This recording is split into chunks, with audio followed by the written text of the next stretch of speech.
Bismillahirrahmanirrahim. Assalamualaikum warahmatullahi wabarakatuh.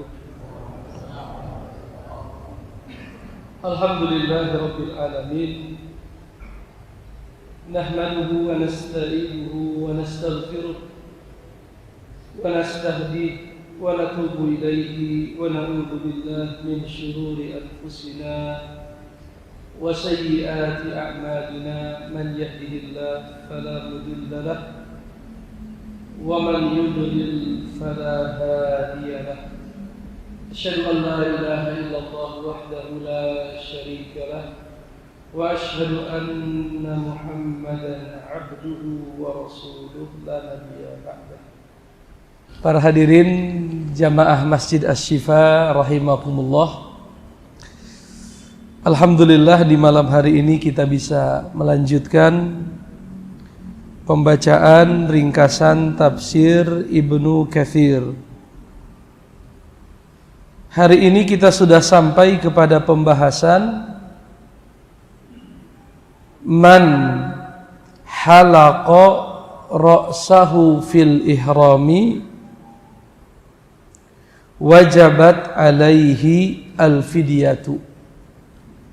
Artinya adalah barang siapa yang mencukur habis rambutnya dalam kondisi dia masih ihram, maka telah wajib atas dia fidyah.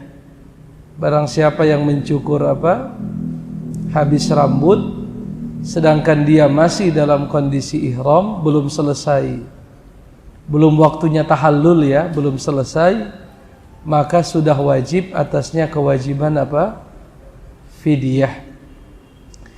Tentunya kalau kita ihram itu ada yang dikenal dalam ilmu fikih dengan istilah mahzuratul ihram, yaitu hal-hal yang tidak boleh dilanggar saat kita ihram, yaitu kita sebut dengan mahzuratul ihram.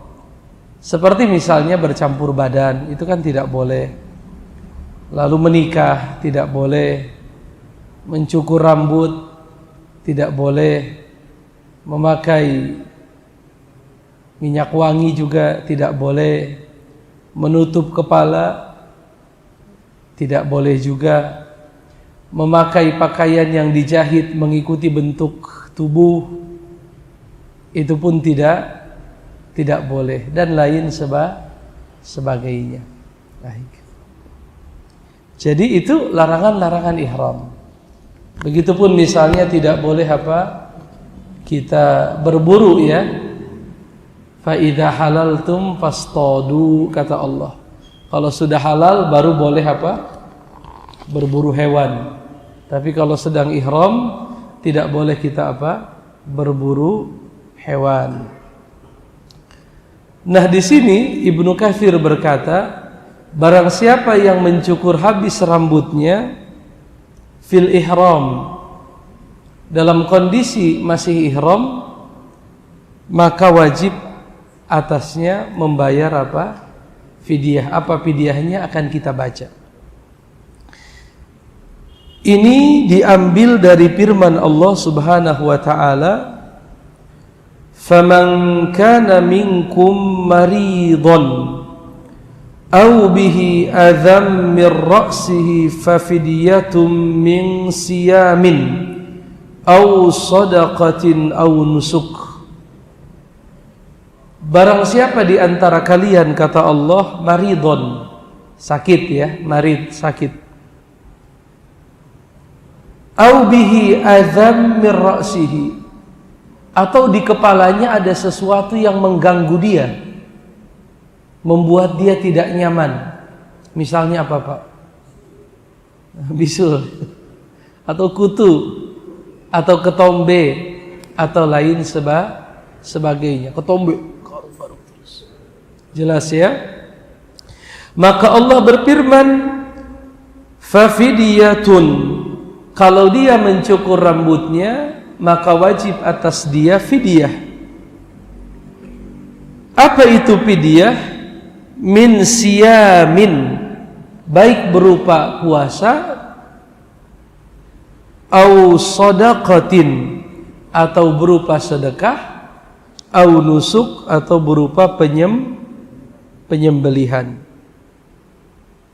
Al-Imam Ibnu Katsir berkata, Imam Al-Bukhari telah meriwayatkan dari Abdurrahman Al-Asbahani. Beliau berkata, aku pernah mendengar Abdullah ibn Ma'qil berkata, satu ketika aku duduk di samping Ka'ab ibni Ujrah. Ka'ab bin Ujrah ini sahabat Nabi. Jadi Abdullah ibni Ma'qil duduk di samping siapa? Ka'ab bin Ujrah, sedangkan beliau sahabat Nabi sallallahu alaihi wasallam. Fi hadzal masjid, di dalam masjid ini, maksudnya Masjid Kufah. Kalau kita sebut sekarang Masjid Raya Kufah, kan begitu. Masjid terbesar yang ada di kota Kufah. Kufah sekarang di Irak. Kufah adalah nama kota yang ada di mana? Di Irak. Fasa'altuhu, maka aku bertanya kepada sahabat Nabi tersebut, an fidyatin min siyamin, tentang fidyah berupa puasa. Jadi kalau ada yang mencukur rambut padahal belum selesai umroh, ya, dia harus bayar fidyah. Itu berapa hari puasanya? Atau kapan dia mengerjakan apa? Puasa tersebut. Faqala, satu ketika kata Ka'ab bin Ujrah, aku pernah mendatangi Nabi sallallahu alaihi wasallam, wal qummalu yatanatharu ala wajhi, sedangkan ketombe, ya, yatanathar. Apa itu yatanathar? Ketombeku rontok menutupi wajahku. Berarti kena apa? Penyakit apa ini? Ketombe, ya. Atau bisa diartikan, sebagian ulama mengartikan kutu, ya. Rambutnya banyak apa? Kutu atau ketombe. Maka Rasulullah berkata kepadaku, ma kuntu ura annal jahda balagha bika hadha, sepertinya engkau mendapatkan kesulitan yang luar biasa. Ya, sedangkan kalau kondisi ihram tidak bisa diapakan? Dipotong. Maka Rasulullah berkata, ama tajidu syatan, memang enggak ada domba yang bisa apa? Dipotong sebagai apa? Denda. Ya sudah, potong saja rambutmu, ya, lalu kamu apa? Memotong satu ekor domba.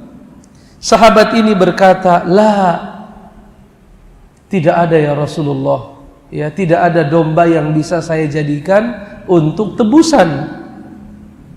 Maka Rasulullah berkata, sum thalathata ayyamin, berpuasalah kamu sebanyak 3 hari, au at'im sittata masakin, atau boleh juga kamu memberi makan 6 orang fakir. Berarti kalau ada pelanggaran apa itu? Pelanggaran ihram, ya, maka sebagai penggantinya ada pilihan, menyembelih domba. Umurnya berapa domba minimal? 1 tahun, ya, jazaah 1 tahun. Tapi kalau nggak ada yang 1 tahun, boleh 7 bulan. Itu kalau tidak ada yang 1 tahun. Tapi hukum asalnya, kalau domba umurnya harus berapa? 1 tahun. Kalau tidak ada yang 1 tahun, boleh yang 7 bulan misalnya. Tapi kalau berupa kambing, harus usia berapa? Tsaniyah, genap 2 tahun, masuk tahun yang ketiga. Jadi kalau domba hanya umur 1 tahun, tapi kalau kambing harus umur 2. Jantan atau betina? Bebas. Mau jantan mau betina boleh. Kalau tidak ada hewan domba atau kambing yang dipotong, pilihannya apa? puasa 3 hari. Mending mana? Motong domba atau puasa 3 hari? Puasa Ustadz. Uang dombanya buat oleh-oleh. Buat oleh-oleh umroh. Kalau tidak bisa puasa 3 hari, maka ada opsi yang ketiga, kata Nabi adalah apa? At'im sittata masakin. Berikanlah makan untuk 6 orang orang-orang masakin. Likulli miskinin nisfu sha'in. Setiap orang miskin diberi setengah so'. 1 so'-nya berapa?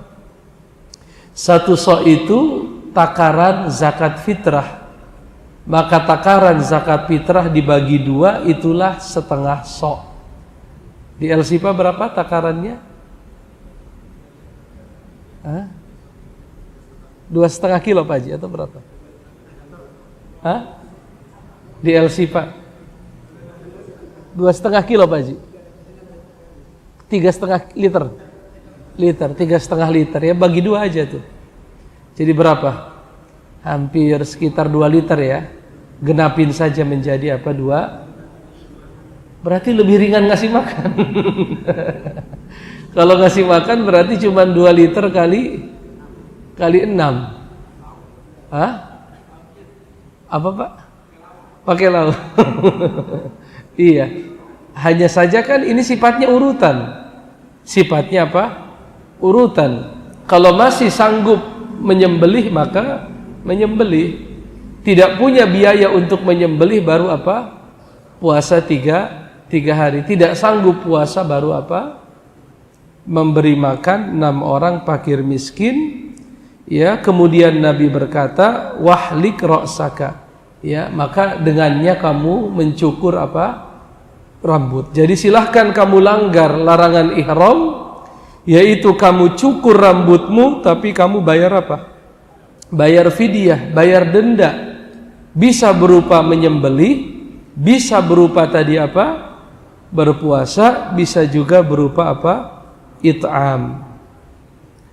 Kemudian Ka'ab bin Ujrah berkata, "Fanazalat fiyya khassah wa hiya lakum 'ammah."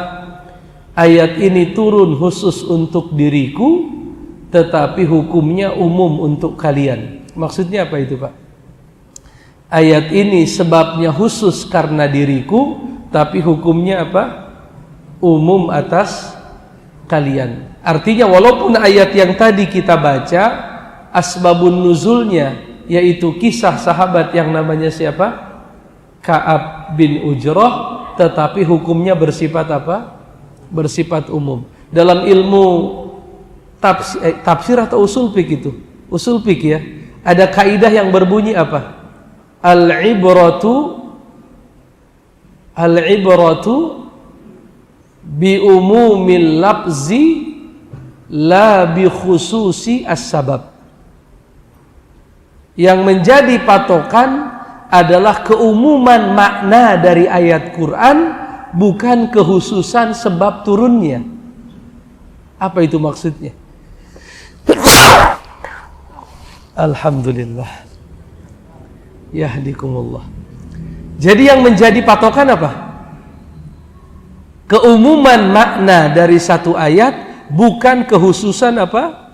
Sebabnya. Ayat itu turun karena Ka'ab bin Ujrah. Berarti khusus atau umum? Sebabnya khusus, tapi maknanya bersifat apa? Umum, berlaku untuk semua orang Islam yang memiliki kasus yang sama dengan siapa? Ka'ab bin Ujrah radhiyallahu ta'ala an. Baik, boleh dilihat lagi di buku. Imam Ahmad telah meriwayatkan dari Ka'ab bin Ujrah berkata,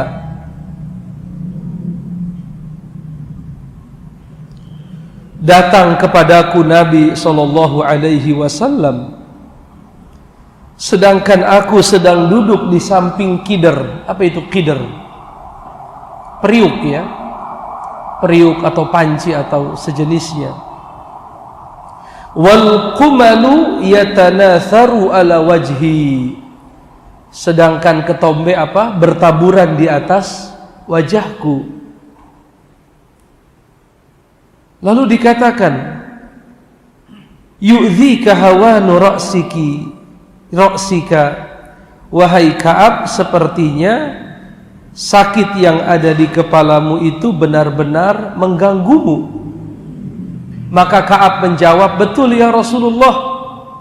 Maka Rasul berpesan, fahliqhu, udah nggak apa-apa, cukur saja rambutmu. Wasum salasata ayyam, sebagai gantinya puasa sebanyak 3 hari, atau memberi makan 6 orang fakir miskin, atau kamu menyembelih hewan. Kalau ini dibalik ya. Pertama apa tadi? Kalau yang pertama kan nyembelih dulu, baru puasa, baru kasih makan. Kalau di sini dibalik, puasa dulu, pilihan kedua memberi makan, yang ketiga baru menyembelih. Berkata Ayyub, la adri bi ayatuhunna bada'a. Aku lupa, kata periwayat hadis, itu yang dimulai yang mana dulu. Jadi lupa, periwayat hadisnya lupa. Yang pasti katanya pilihannya 3. Kalau di sini urutannya puasa, kasih makan, atau nyembelih. Tapi aku ragu tuh, itu yang mana dulu? Tapi keraguan itu hilang karena ada riwayat yang lain yang mengatakan urutannya menyembelih, kemudian puasa, kemudian memberi makan 6 orang fakir miskin, ya, 6 orang fakir miskin.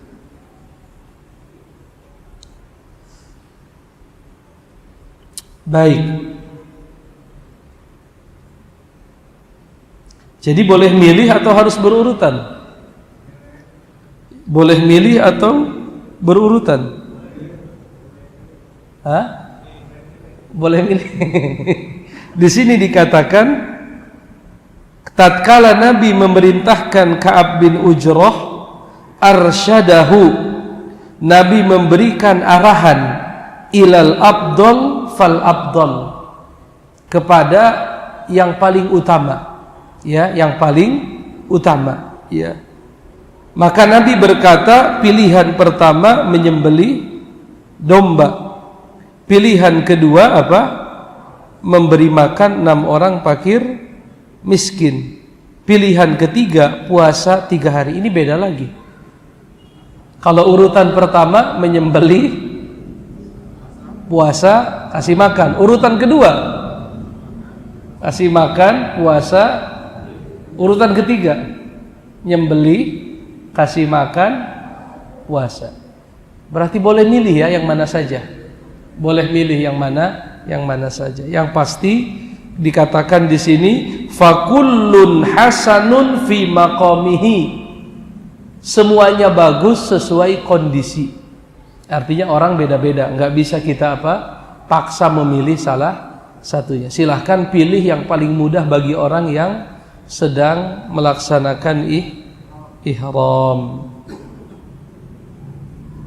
Baik, ada pertanyaan bapak-bapak yang bawa buku khususnya terjemah, harap untuk diikuti, karena saya juga sama-sama baru malam ini baca. Hari ini karena banyak kegiatan di luar nggak sempat murojaah. Jadi bapak-bapak yang bawa terjemah khususnya diharapkan bisa mengikuti kata per kata, barangkali ditemukan yang kurang tepat bisa diingatkan. Sebelum dilanjut, para hadirin, ada pertanyaan, silahkan Pak Ali. Silahkan Pak Ali.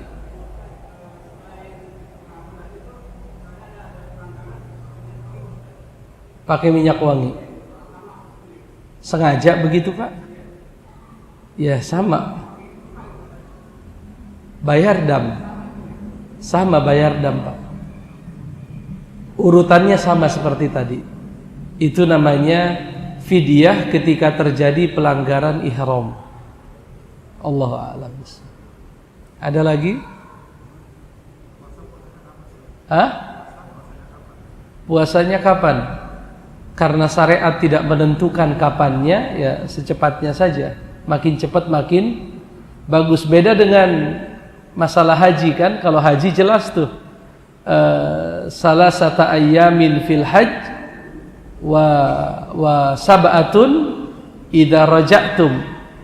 3 hari ketika sedang apa? Haji, 7 hari kalau pulang ke kampung halaman. Itu dalam kasus apa itu? Masih ingat? Bayar dam gara-gara tidak ihram, haji tamattu. Kita nggak sanggup menyembelih apa? Domba. Sebagai gantinya apa? Puasa 10 hari. Apakah ditentukan waktunya? Iya. Berapa lama? 3 hari di tanah suci. Wasab'atun idza raja'tum tilka asyaratun kamilah. Itulah 10 hari yang sempurna. Kalau itu ditentukan waktunya. Kalau ini tidak ditentukan ya berarti bebas. Tetapi segera lebih bagus. Nggak ada larangan. Silahkan. Artinya dibayar ketika sampai di Indonesia. Yang saya pahami tidak ada larangan. Allah a'lam bishawab. Ada lagi pertanyaan?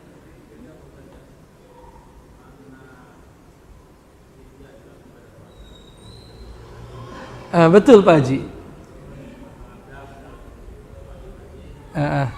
Dengan larangan pelang fidyah dalam larangan-larangan ihram sama mengerjakan tamattu, yaitu meninggalkan ihram. Kalau kita baca di Quran berbeda. Allah alam. 1 ekor domba.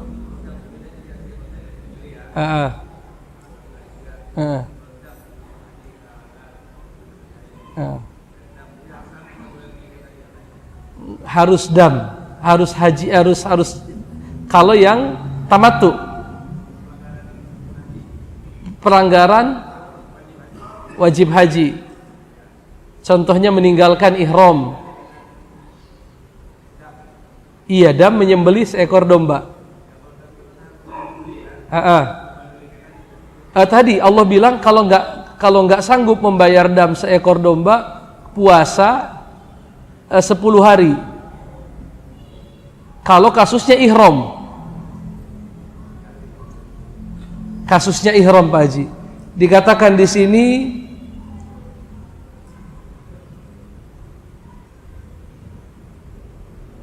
faman tamatta'a bil umrati ilal hajj famastaysara minal hadi. Barang siapa yang melakukan tamattu, maka sembelihlah dari yang mudah baginya. Kemarin dibahas apa yang boleh disembelih? Onta atau sapi atau domba. Tapi Allah katakan, faman lam yajid, barang siapa yang tidak mendapatkan sembelihan, fasiyamu salasati ayyamin fil haji wa sab'atin idza raja'tum. Itu gantinya Bapak. Jadi ada perbedaan. Ya, ada perbedaan. Betul. Iya. Fidyah itu kan sebenarnya denda ya, tebusan. Kita menebus. Iya. Iya, tebusan fidyah itu. Allahu a'lam. Baik. Ada pertanyaan lagi? Karena saya ragu, saya mau baca masalah tamattu, saya khawatir ada pemahaman yang kurang tepat, salah pemahaman nanti malah fatal. Silahkan, barangkali ada yang ingin ditanyakan. Apa Haji?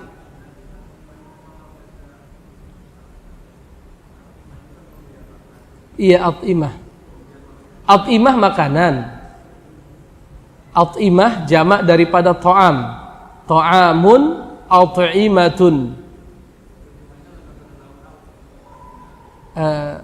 Tidak, tapi kalau kita kiaskan ke masalah puasa, Allah katakan faman tatawwa'a khairan fahuwa khairun lah. Barang siapa yang memberi tambahan selain daripada makanan pokok, ditambahkan lauknya, fahuwa khairun lah, itu bagus. Dan itu ditegaskan oleh amal perbuatan yang dilakukan oleh sahabat Anas bin Malik, di mana di masa tuanya beliau tidak sanggup puasa, maka beliau memasak, dibagikan untuk 30 orang fakir miskin. Berarti kan yang namanya masak bukan hanya apa? Nasinya aja, pasti ada apanya itu. Baik. Wallahu a'lam. Tapi enggak wajib. Sifatnya apa? Tatawwu, sifatnya sunnah. Kalau mau ngasih apa? Tambahan.